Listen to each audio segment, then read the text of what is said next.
and I will going to present my topic in the following heading. What are the gut microbes and what is its importance? And what is the dysbiosis, means disbalance between the harmful bacteria and good bacteria, and what are the effect of these dysbiosis in our body?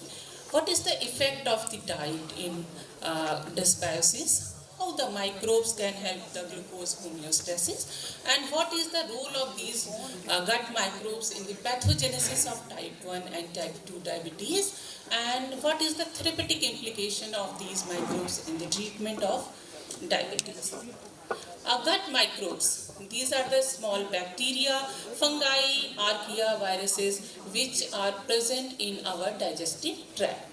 These microbes are found in whole of our digestive tract, and the colon contains the highest concentration of these microbes. There are about more than 100 trillions of bacteria who live inside our intestinal tract, and they have a role in immunological, hormonal as well as the metabolic homeostasis of our body. These microbes are like our own ID card, and each of us have approximately 2/3 of the gut microbes which are specific to our body only, and the development of these microbes starts before the birth and reaches up to the maximum concentration at the age of 3 to 5 years.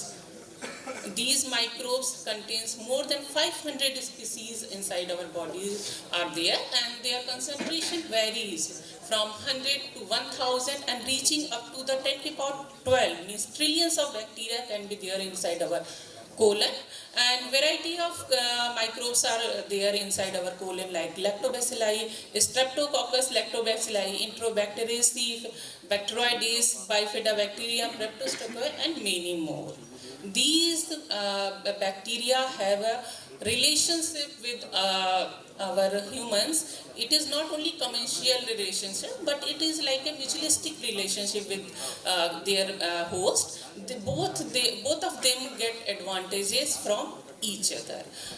These gut microbes basically ferment the dietary fiber inside our diet and form the short chain fatty acid inside our body, like acetic acid and butyric acid. These short chain fatty acid then only can be absorbed by our gut. There are many other advantages of these gut microbes. They protect against the harmful pathogenic bacteria. They help in the synthesis of the vitamin K and vitamin B12. They improve the immune system of our body. They promote the intestinal angiogenesis to improve the absorption of energy intake inside our body. By formation of short chain fatty acid, they also improve the absorption of the carbohydrate and further promote the fat storage inside our body also. And they have role in the modulation of the central nervous system in the form of they secrete the serotonin, the neurotransmitter, which is an important neurotransmitter for our central nervous system. They also form the lactate, which is the main energy source for the neurons. Coming to the dysbiosis, means the disruption in the symbiotic relationship between the host and their microbes. These disruption can be due to the loss of the beneficial bacteria inside our body or due to the overgrowth of the pathogenic bacteria, and there can be due to loss of the overall biodiversity inside our body. This disruption in the symbiosis can cause many diseases like inflammatory bowel diseases, peptic ulcer diseases including gastritis and irritable bowel syndrome, and even the GI and colon cancer can also be caused by this dysbiosis. Then what are the factors which can cause dysbiosis? Dysbiosis can be caused due to many factors and unbalanced diet. The diet being the crucial regulator of the dysbiosis. Unsaturated high-fat diet is the main cause of the dysbiosis in our body.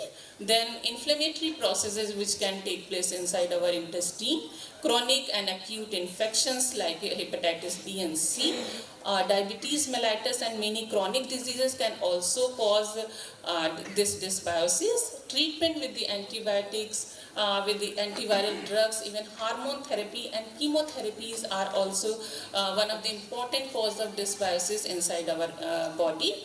Uncontrolled rectal cleaning or frequent use of enemas and bacterial pathogenic intestinal helminthic infections are also one of the important cause of the dysbiosis. Beside this, use of toxic chemicals, alcohol, poor dental hygiene even, and stress are some of the other causes of gut dysbiosis.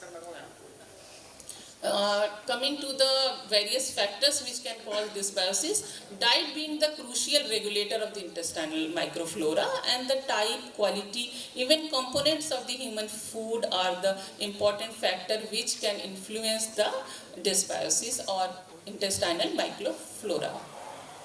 High fiber diet increases the formation of short chain fatty acid, and there are many advantages of these short chain fatty acids which are formed by our gut microbes. High fat diet and high fructose diet are leading cause of dyslipidemia and hepatomegaly, and there are many studies also shows that the abundance of intestinal bacteria which can be the root cause of the obesity. Diet which are good for our health, our gut health, are dietary fibers rich food, pre and probiotics, fruits and vegetarian diets. They increases the good bacteria like bifidobacterium, and the harmful diets which are high fat diet, high carbohydrate diet and junk food, that decreases the good bacteria. What is the effect of this dysbiosis? This dysbiosis is one of the important cause of our many metabolic diseases like the type 2 diabetes mellitus, obesity, hypertension, atherosclerosis, even some cancer and GI cancer and heart diseases. These are the important causes which can be caused by the dysbiosis.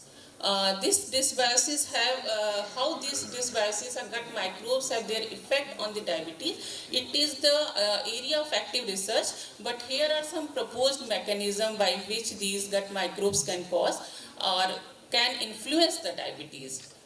The inflammatory process. The dysbiosis causes chronic low-grade inflammation inside our body, and these inflammatory processes can contribute towards the insulin resistance, and which is the key factor for the development of the type 2 diabetes mellitus. As we have discussed earlier, short chain fatty acid, which is the one of the important cause of metabolic effect, and it influences the insulin sensitive inside our body. These gut microbes also activate the TLR receptors, which can trigger the inflammatory processes and contributes towards the insulin resistance. Hormonal regulation. The gut microbes influence the one of the important hormones such as incretin, and these incretins play an important role in the insulin secretion. Coming to the dietary influences, the high fat diet, as we have discussed earlier, high fat and high sugar diet, which is the one of the important bacterial association with the metabolic disturbances. These gut microbes which lead to the secretion of these short chain fatty acids. These short chain fatty acids are like the energy source for our gut molecules, and they forms the tight junction inside our gut microbes. When there is a reduced number of short chain fatty acid, there is a leakage inside the gut. This leakage inside our gut causes the translocation of the bacterial products like the lipopolysaccharides. These lipopolysaccharides, elevated level of polysaccharides, causes a term called as metabolic endotoxemia. And this metabolic endotoxemia is dysregulate the inflammatory tone inside our body and lead to the weight gain and diabetes mellitus. Bile acid metabolism. Gut microbes also play a very important role in the metabolism of the bile acid and affect the glucose homeostasis as well. These are the main four function of the gut microbes by which they influence and controls the diabetes. They influence the incretin secretions, they influence the short chain fatty acid production, they influence the bile acid metabolism as well as the deposition of the adipose tissue inside our body. Coming to the role of the short chain fatty acid, which are the byproduct of the fermentation, these yields to the butyrate and acetate. These two short chain fatty acid increases the expression of the TREG cells, and these TREG cells causes down regulate the effector T cell, which in turn reduces the inflammatory response. Then when these short chain fatty acid will be low, the inflammatory response in the gut will be more, and it can lead to the autoimmune reaction inside our pancreatic beta cells, and one of the important cause of the development of the type 1 diabetes mellitus. As I discussed earlier also, it decreases the gut permeability by the butyrate, and decreased level is lead to the increased permeability. This is the cut section of a healthy gut and the diabetic gut. You can see there is a loosening in the tight junction of the gut, and which lead to the translocation of the bacterial products, and inflammatory response can be triggered, and these inflammatory response forms the autoantibodies, and one of the important cause of the development of the type 1 diabetes mellitus.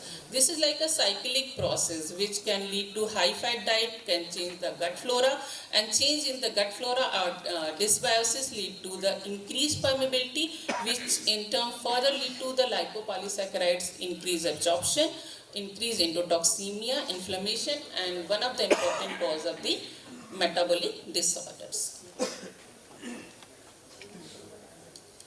Coming to the particularly what are the important causes for the type 1 diabetes mellitus, as I have discussed it earlier also, regulation of the